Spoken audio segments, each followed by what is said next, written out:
During the American Civil War, it wasn't just the white man's war, because nearly 200,000 African Americans, many of them freed slaves, also fought on the Union side. In that, there was 178,895 black troops that fought for the Union. Of that number, Kentucky supplied 23,703. Kentucky was the state with the second largest amount of black troops in the Union Army behind Louisiana. The Union black troops, their first engagement was the Battle of Island Mound in Missouri on October 28th and 29th, 1862. And it was the first Kansas colored volunteers, and they accompanied white Union troops to back up some Confederate raiders and guerrillas that were in the area. That was their first time. Negro troops fought in many different battles and had many different roles, but the battles that they're most known for would be the Battle of the Crater during the Petersburg Campaign in the summer of 1864, Fort Wagner, or actually the Second Battle of Fort Wagner, in July of 1864.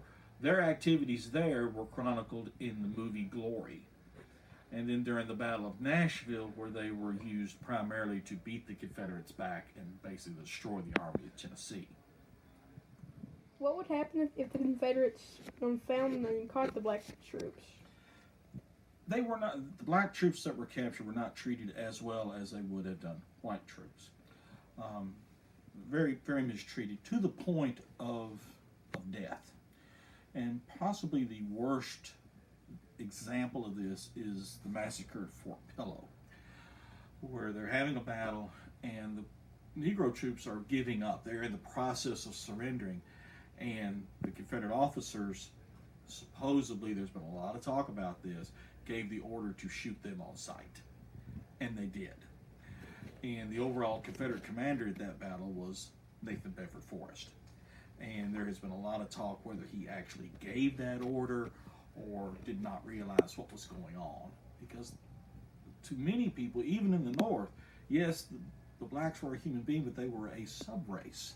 They were really no different than a cow or a chicken or anything like that. So even in the North.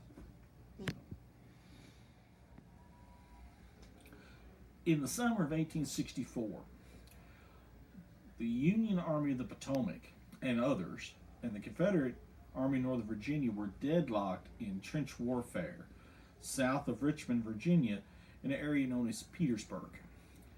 And during that campaign, both sides were looking for a way to get an advantage over the other to break this stalemate.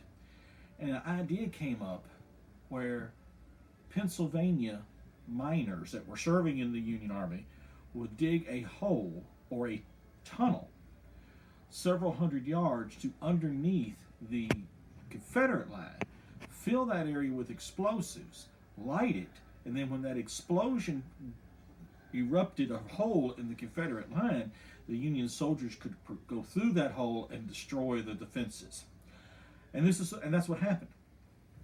Unfortunately, there was a African American regiment that were trained to be the first ones to go in. And they were trained to, when this explosion happens and this gap in the line, they know there's going to be a large hole or a crater. And these black troops were to go around the crater, and thus be able to fight the Confederates. Unfortunately, due to many political problems, there were a lot of people even in the North saying that the African Americans should not be in the Army. These fellows were actually, although they were well trained to do a job, were told to stand down. The job was given to another white regiment, and when the explosion happened, the white soldiers went forward, did not go around the edge of the crater. They went into the crater. Thus, the Confederates could sit up on the edge, and it was basically shooting fish in a barrel. It was a very bad day for the Union. That could have stopped the war a year early if it had been done the right way. we've talked about African American troops far away from Kentucky, fighting at Vicksburg and fighting at Petersburg, Virginia. But there was an incident that happened right here in Kentucky that was a really tragic event, and it showed still the deep divisions in the country. For on January 25th, 1865, the 5th U.S. Colored Cavalry were having a cattle drive, driving cows from Camp Nelson, Kentucky to Louisville. And there are several thousand cows. And when they get to Simpsonville, Kentucky, near Shelbyville, they were attacked, ambushed by Confederate raiders. And what most people don't know is these colored troops, even though they're soldiers, just like everybody else, were not issued weapons. And a massacre ensued, and 22 were killed outright, and 6 died later. Even to this day, the exact burial spot for these fine American soldiers are unknown. About 5, 6, 7 years ago, the massacre was observed. We got to change that word. We can't observe that. Right. Anyway, about 5 or 6 years ago, it was commemorated with a Kentucky historical marker, and each one of the soldiers that were killed there now have their own gravestone. It's not where their bodies rest because no one knows exactly where that is, and it's right there just outside of Simpsonville. And unfortunately, it was a very dark time in Kentucky's history and in American history, right at the end of the war.